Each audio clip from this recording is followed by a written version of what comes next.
여러분 안녕하십니까? 자고 일어나는 재앙 데일리 재앙 브리핑입니다.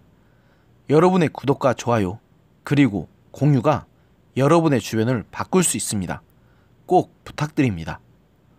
여러분, 홍준표 전 자유한국당 대표 기억하시나요? 지난 19대 대선에서 자유한국당 후보로 대선에 나섰고 이후 자유한국당 대표도 역임했지만 작년 6월 선거 패배 이후 야인으로 지내고 계시는 중입니다. 그런 홍준표 전 대표가 최근 황교안 대표와 나경원 원내대표를 비롯한 자유한국당 지도부를 향해서 연일 날을 세우고 있는데요. 홍 전 대표는 12일 자신의 페이스북을 통해서 현 한국당 지도부를 향해 혁신없는 과거 어용야당처럼 한순간에 소멸될 수도 있다는 것을 알아야 한다. 이미지 정치만으로는 야당을 할 수 없다. 황골 탈퇴가 무엇이고 분골 쇄신이 무엇인지 보여주지 않으면 국민들은 더 이상 기회를 주지 않을 것이라고 현 자유한국당 지도부를 맹 비난했습니다. 또한 내가 당에 애정어린 충고를 하면 잔반들이 나서서 당을 흔들어 당 대표로 복귀하겠다는 음모라고 나를 비방한다. 지난번엔 탄핵 총리 복귀를 막기 위해서 나서보려고 했으나 지금은 당 대표에 다시 나설 생각이 전혀 없다. 그러니 오해는 안 해도 된다고 밝혔습니다. 참고로 여기서 잔반은 먹다 나는 반찬이 아니라 조선 후기에 경제적으로 몰락한 양반을 일컫던 말입니다.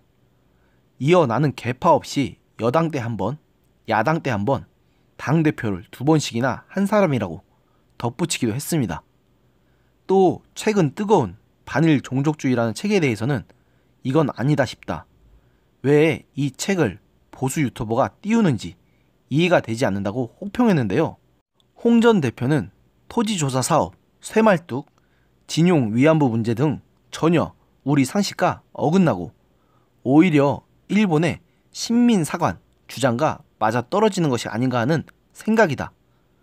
보수 우파의 기본 생각과도 어긋나는 내용이라고 이 책에 대해서 평하면서 지금 반일운동은 문재인 정권이 초래한 상황으로 동의하기 어렵지만 그래도 이 책에 대해서는 제국 위안부와 마찬가지로 나는 동의하기 어렵다.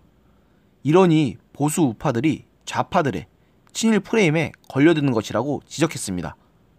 또한 11일에는 박근혜를 반대한 사람들을 총칭하여 비박으로 부르지만 나는 박근혜 정권 때 정권 차원에서 2번에 걸친 경남지사 경선과 진저의료원 사건 때 그렇게 모지게 나를 핍박하고 낙선시키려 했어도 영남권 신공안, 파동수습 등 박근혜 정권을 지지하고 도왔던 사람이라고 하면서 지난 탄핵 대선 때 친박들이 숨죽이고 있을 때에도 탄핵도 반대하고 분당도 반대했던 사람이다.